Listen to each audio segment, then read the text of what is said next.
Thank you for coming.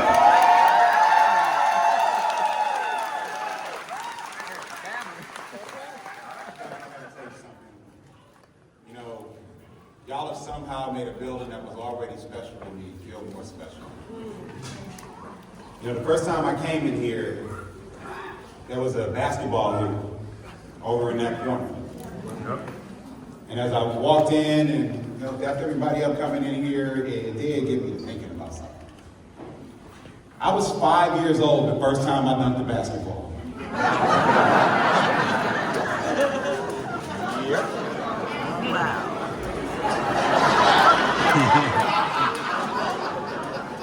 It's true. See, my dad, who's 6'5.5", is standing right there. Or he's sitting here. He picked me up. He raised me up. But he got me to dunk the ball. And he told me to hang on the rim like John Sally and Dennis Rodman in the Bad Boys.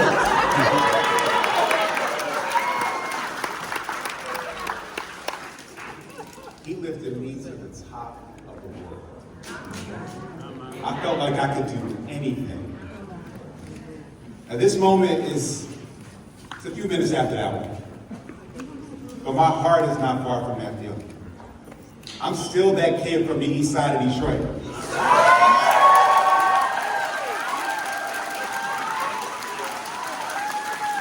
That kid who went to college a couple of counties from here at the University of Michigan.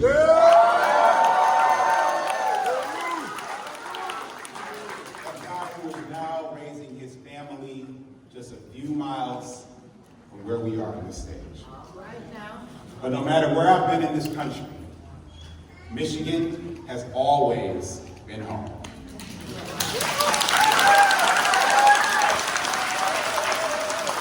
You've always been my neighbors. You've always been my family, my friends. You've always been the people I wanted to fight for and wanted to solve problems with. So when I was ready to make some news, you were the people I wanted here with me. So, who's ready to make a little bit of news? Yeah. Who's ready to stand tall for Michigan family?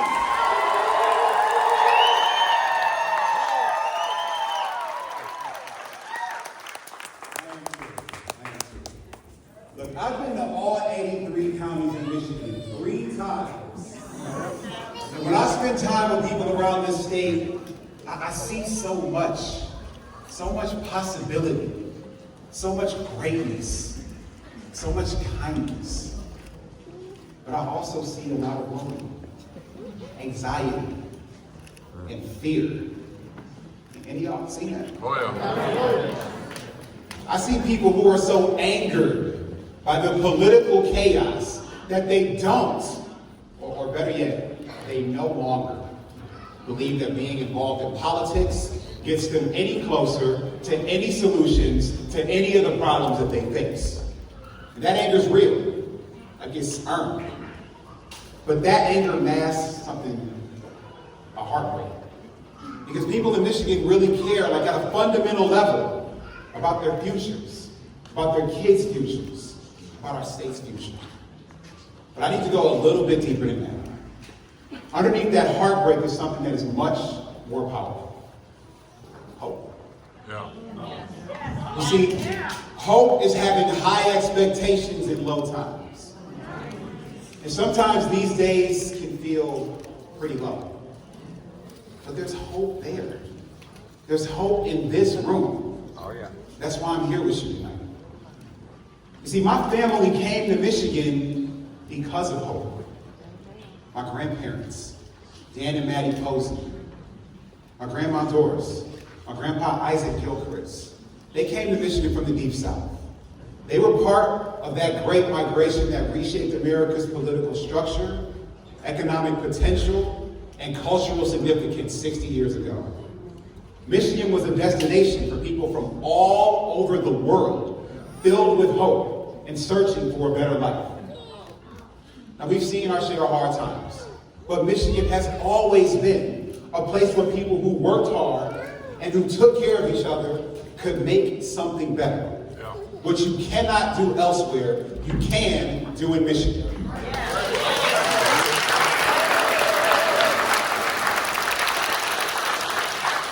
You can even be a tall, skinny black kid who becomes lieutenant governor.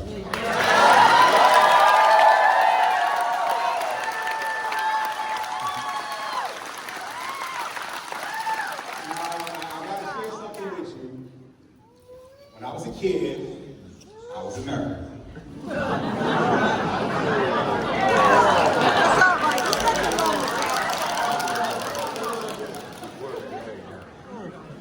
You know, I got stuck in my head every once in a while. I was always trying to plan things and map things out. I was an overthinker. But y'all, that's why I became an engineer. When I come across problems, I focus on finding and building solutions. And that's where I'm most comfortable. But I said I played a little basketball. And that got me out of my head. It got me out of the theory and into the action. It helped me put the math into practice. I learned to shoot, and I became a rebounder. An expert at figuring out where the ball was going to go, getting there fast, and then feeding it to a teammate to take it and score. A team player, observant, active, and effective. And that's how I became the basketball playing engineer.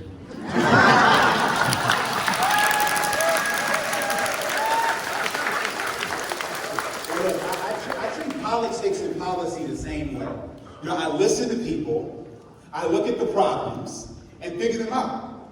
You come up with a solution, just like an engineer, just like a rebounder. Where do we need to go? Why are systems failing people? How can we improve the old systems or make new and better ones that work better for people? These are the questions that have guided my career. I saw Michigan families needing more affordable housing. So I led the charge to deposit hundreds of millions of dollars in our housing trust fund, bringing 60,000 new housing units online.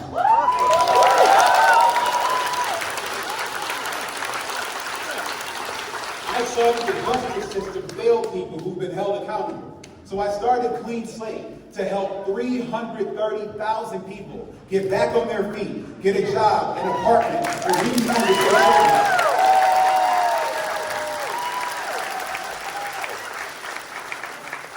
Y'all, I saw COVID-19 killing Black Michiganders 5 times more than white ones. So I built the team that eliminated that disparity in Michigan.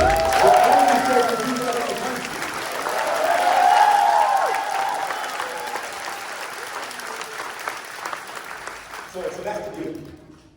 You show me a problem, I'll find you a solution. And if I can't find one, I'll build one.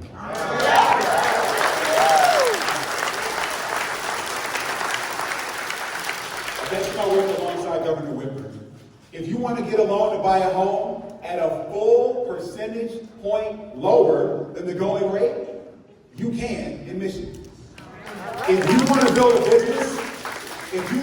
business, this is the state that will help you make it real. I started the $60 million Michigan Innovation Fund for people who want to create jobs here, turning Michigan into the most exciting startup ecosystem in the nation.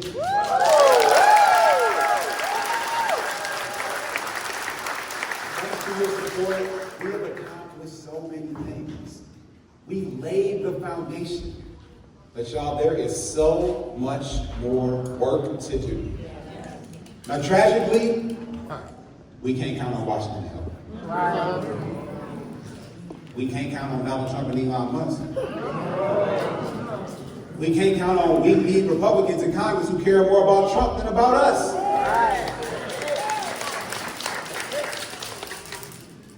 President Trump is like an arsonist. Against all of our economic stability and growth, the tariffs that are so reckless, they will set fire to workers' paychecks, businesses' balance sheets, family budgets, and farmers' bottom lines. The cuts to Medicaid, let me be really clear, they will kill people faster That's not just policy. That's personal to me, y'all. I mentioned my grandma Doris before. She's the one who came here from Arkansas with a hope for a better life. The same way I see hope in my children's eyes, the same way I see hope in yours, she saw hope in me. Like she saw in me what I see in Michigan. Grandma Doris bought me my first computer when I was 5 years old. And my mother made sure that it was mine and not the household's. I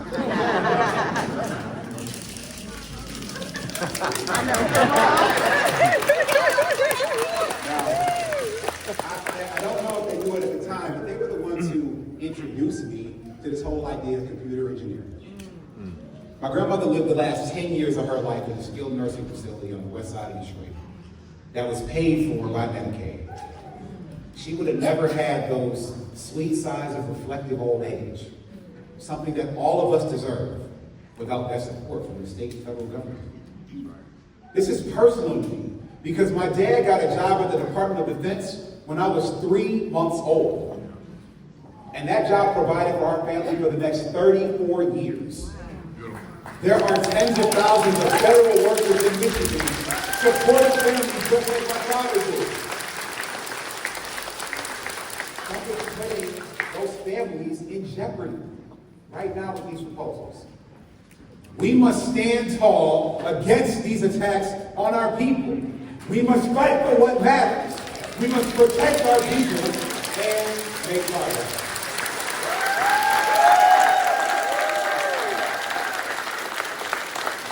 When I think about our future, God, I see something that's a little deeper, that's more profound, and it nags on me, and I know it pulls on many of you too. About 9 years ago, when I was working at the University of Michigan, I met a man from Escanaba who said this as directly as I've ever heard it. He said, he grabbed me, he said, Carly, he made a confession. I'm going to tell you something I can't even say to my own wife. A lot of nights, I lay awake, fearing that my kids are going to leave this state and never come back. I fear the reason they're going to leave is because they simply cannot find the life they want here in Michigan. That story hit me in my heart because I've heard it before. My parents had that same fear, those same sleepless nights about me. I was that kid, and they were almost right. I never wanted to leave Michigan, but Microsoft and Big Tech came calling, and I thought I needed to go somewhere else to become the professional I wanted to be. But it didn't stay, because what pulled me back to Michigan was not economic, it was emotional. I came back y'all, because I love the people. I love the person you molded me into. I came home because I wanted to build my future and raise my kids to be grounded in that same hunger and hope that shapes everyone who comes here, who builds here, and who grows here in Michigan.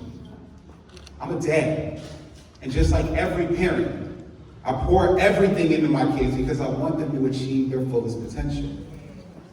That's why it's not okay with me for any Michigan parent to lie awake at night worrying that their kids might only achieve their very best somewhere else. But if we make the right choices today, the right investments today, we can grow old with our children nearby and our grandchildren by our sides. Right. Because they will see, they will feel, and they will know that Michigan is not only a great place for them to take their next step, it's the best place. The best place.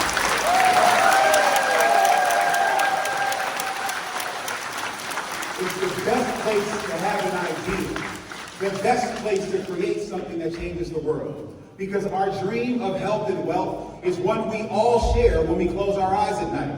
And if we work together, if we put the best systems in place, we can then wake up to that reality right here in Michigan. Y'all, I'm here tonight full of hope. The hope that brought my family and yours to this state, inspired by the love I have for my children, and motivated by the determination I have for you and your children to live better lives right here in Michigan. So for that man in Escanaba I met 8 years ago, for those women in Traverse City I talked to last month, and everyone I've met visiting each of our 83 counties, not one, not two, but 3 times, and for all of the people who I haven't met yet, but who are counting on all of us to get it right. For every kid carrying a basketball or a hockey stick to practice. For every parent stretching to make it at the end of the month. For every worker clocking in for a long shift. Every entrepreneur competing for new business. For every hunter itching for the season to start. For my family and yours, tonight I declare myself a candidate for government.